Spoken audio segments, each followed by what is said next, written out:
পল্টন থানার গাড়ি পোড়ানোর মামলায় বিএনপি মহাসচিব মির্জা ফখরুল ইসলাম আলমগীর এবং রুহুল কবির রিজভী সহ ৮ জনকে খালাস দিয়েছেন আদালত।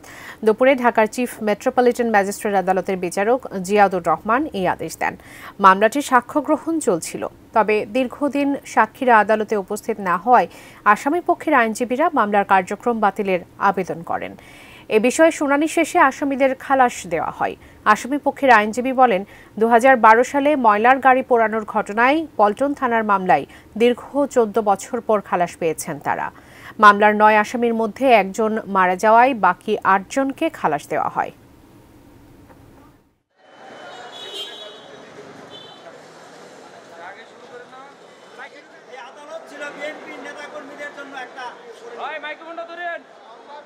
মির্জা ফখরুল ইসলাম আলমগীর ও অ্যাডভোকেট রুহুল কবির রিজভী সহ ৮ জনকে এই মামলা থেকে খালাস দিয়েছেন। বিগত সরকার কতটা হেয় প্রতিপন্ন করার জন্য একটা ময়লা গাড়ি পোড়ানোর মামলা দিয়ে আজকে এত বছর হয়রানি করেছেন।